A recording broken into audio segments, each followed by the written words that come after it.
지금까지 나온 정도면 과거 정권에 비해서 괜찮은 건가요? 어떻습니까?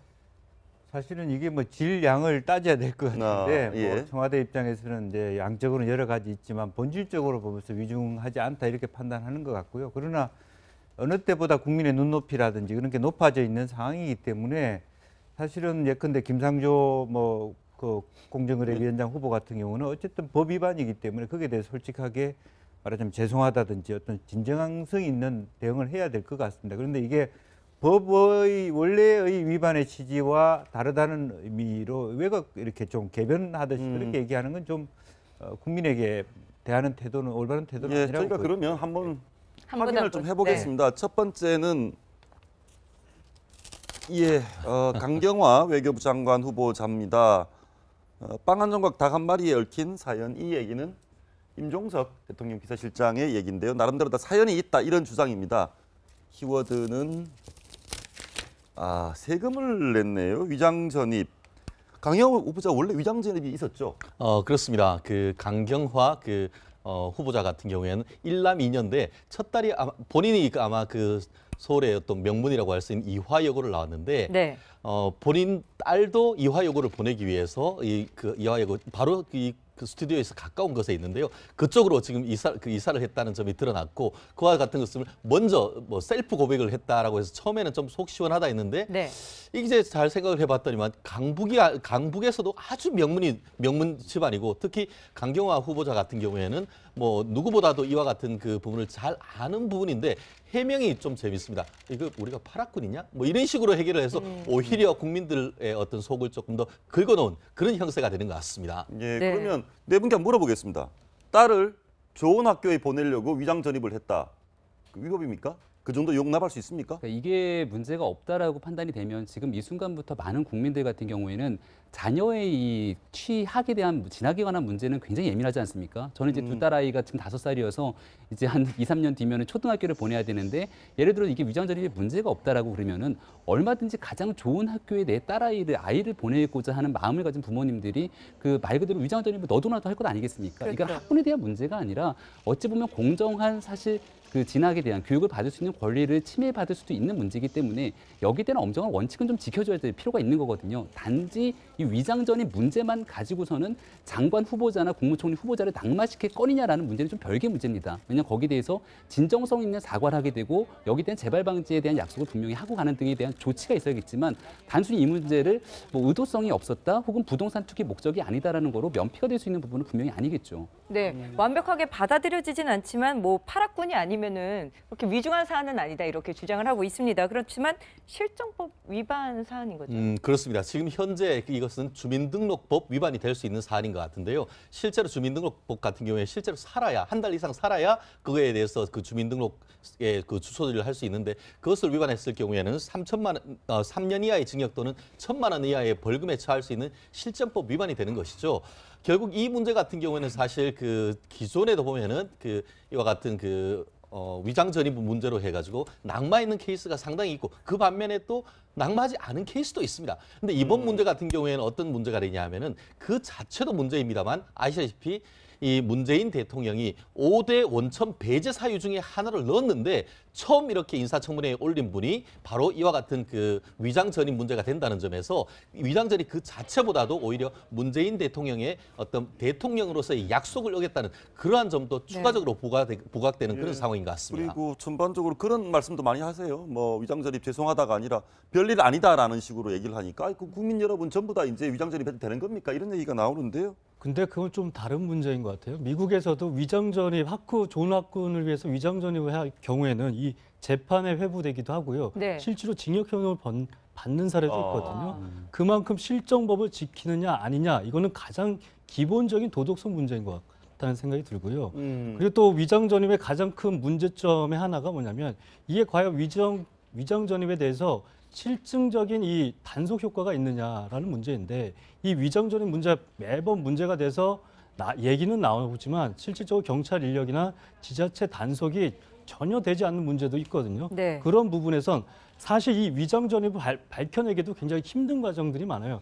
이 거주지 전입 신고를 했는데 이 전입 신고가 맞는지 그리고 실제 그 거주지에 사는지 확인하기가 굉장히 어려운 부분도 그렇죠. 있기 때문에 이 위장 전입 문제는 이 법 개정 이전에 어떻게 실효성 있는 단속을 할 것인가도 먼저 얘기를 해야 될 것 같아요. 예. 그렇군요. 그리고 일반 평범한 국민의 위반도 좀 문제지만 장관 후보자면 더더욱이 엄정한 그렇죠. 잣대가 들이대어지는 것 같습니다. 네, 청와대에서 또 위장 전입 문제는 미리 밝힌 부분이 있지만 지명 이틀 뒤에 세금 강경화 외교부 장관 후보자가 21일 날 이제 임명이 되었는데 23일 날 증여세를 뒤늦게 이제 한꺼번에 납부를 했습니다. 저희가 자료를 한번 보겠습니다. 2017년 5월 23일 날 이제 납부를 한 내용인데요. 가족 재산이 지금 34억여만 원으로 이렇게 신고를 했는데 그 중에서 증여세가 한 232만 원 예. 정도를 이제 저 세금이 그러니까 딸한테 네. 집을 줬는데 그 자녀한테도 그냥 주면 안 되지 않습니까? 증여세, 상속세 그렇죠. 탈루가 되니까 그냥 줬으니까 뒤늦게 세금을 냈다 그 얘기죠. 네, 그렇습니다. 이게 증여세 뭐 일반 국민들은 잘 증여세 개념을 모르실 텐데요.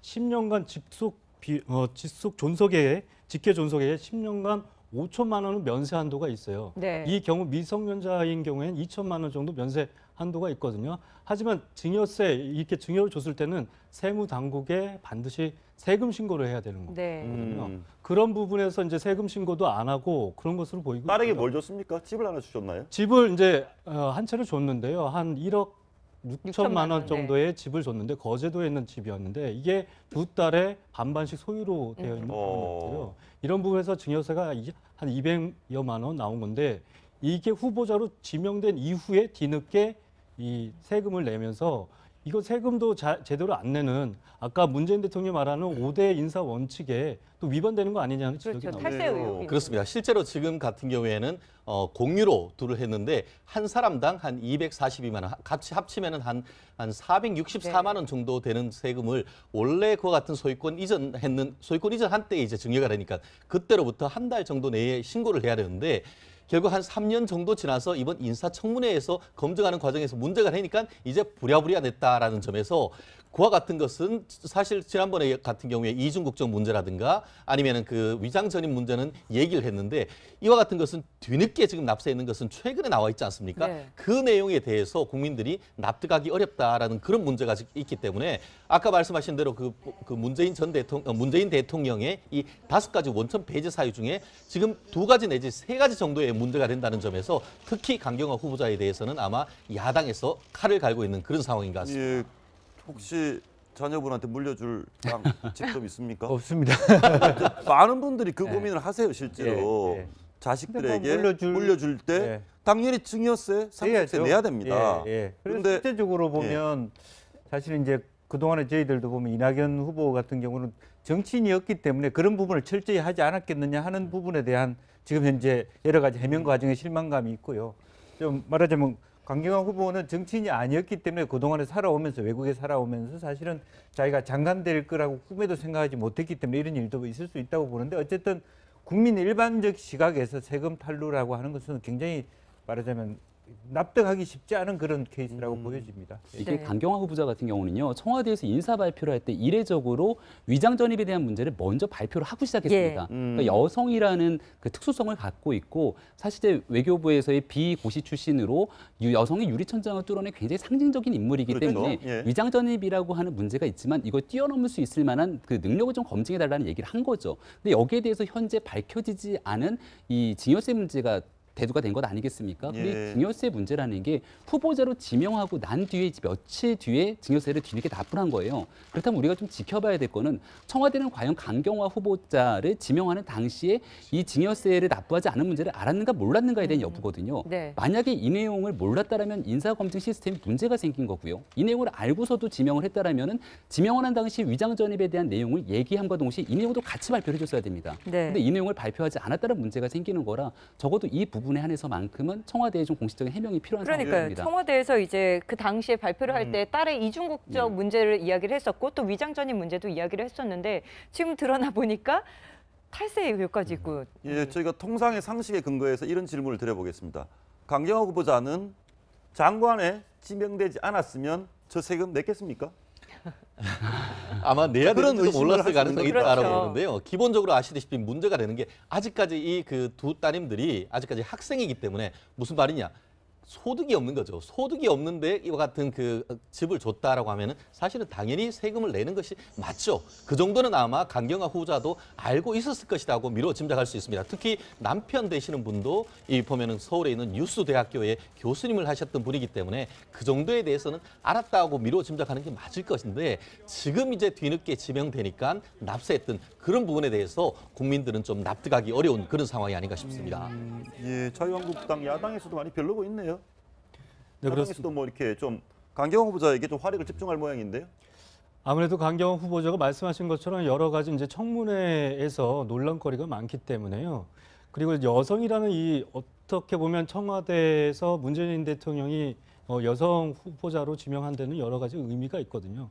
그런데 이제 이런 부분에서 법적 위반 소지가 논란이 되면서 아무래도 야당 입장에서는 이낙연 총리에 이어서 이 강경화 후보자에 대해서 이 강경한 발언들을 아무래도 내놓을 것 같고요. 네. 물론 이제 여론의 입장에서도 국민들의 여론이 어떠냐에 따라서 강경화 후보자가 어떤 입장을 취할지도 좀 관심이 모아집니다. 예,